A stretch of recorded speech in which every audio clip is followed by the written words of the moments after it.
gjithmonë më shumë, radikalizues kanë kaluar në sferën online dhe ata janë duke gjurmu peshqit e ri, gjakun e ri. Fillimisht duhet me kuptu ambientin në cilin jemi duke jetu dhe pse ambienti i Kosovës është ideal për me zhvillu radikalizmin online. Pra, cilat janë parakushtet e para, të cilat ju mundsojnë grupeve radikale, të cilat jetojnë jashtë Kosovës me radikalizu 3 e 3 në Kosovë në mënyrë shumë të lehtë.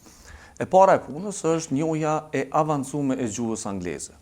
Pra, fëmijët tanë, 3 tanë lojën nuk e bojnë në gjuhën shqipe, po e bojnë në gjuhën angleze dhe janë të hapur dhe të cënushëm ndaj një audiencë e cila flet gjuhën angleze, e cila jo gjithmonë është dashamirë dhe jo gjithmonë mundet me pas qëllimin e mirë që fëmijët tonë me i fut vetëm lojë, mirë po prapa atij që është duke lujt në anën tjetër mund të me qenë dikush i cili ka synim me radikalizuar dhe me vendos në rrugë të këqija. Pra, kjo nënkupton elementi i parë i cënushmërisë është në këtë element. Pra, gjithmonë më shumë radikalizues kanë kaluar në sferën online dhe ata janë duke gjurmu peshqit e ri, gjakun e ri tek fëmijët që mund me qenë 10, 12 deri në 15 vjet në audiencën tonë. Kjo është elementi i parë.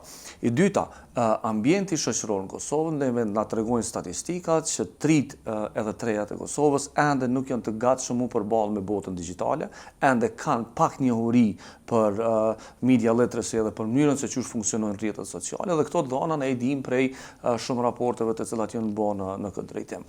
E treta, jo më pak e rëndësishme, është niveli mendimit kritik të shoqërisë tonë, pra rezultatet e PISA-s neve na tregojnë që mendimi kritik të 3 e Kosovës është ende i varfër dhe ende nuk mrin me pas mendim kritik në raport me çdo situatë që ata e kanë. E katërta është një element tjetër që lidhet me ambientin social dhe që lidhet me kujdesin tash shoqëror dhe familjar ndaj 3 dhe 3 të cilat rritën në vendin tonë.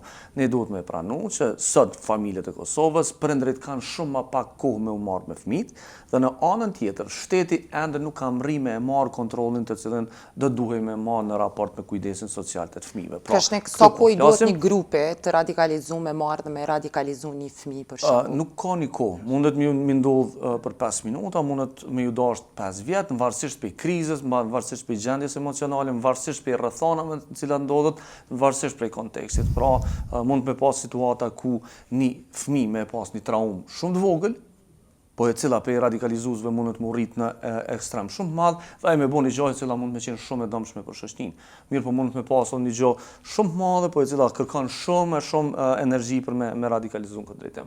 Pra, ne pi konstatojmë 4 deri në 5 faktor social, ekonomik dhe të zhvillimit të shoqërisë, të cilët e ekspozojnë shoqërinë tonë në raport, 3 tonë në raport me radikalizmin online. Dhe çka jemi tu pa në ditët e sotme, është që rezultatet janë duke na tregu që vetëm në fushën e ekstremizmit, pra vetëm në fushën e ekstremizmit religjioz, na veç i kemi 10 raste.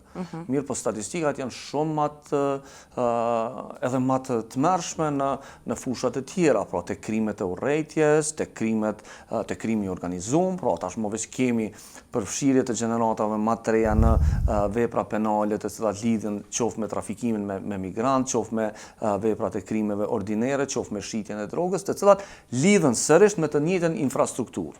Pra e cila përdor të njëjtën infrastrukturë, lojrat, rrjetet sociale për me peshku gjakun e ri dhe pastaj me punu me ta në drejtim të radikalizmit edhe të indoktrinimit të tyre ideologjik.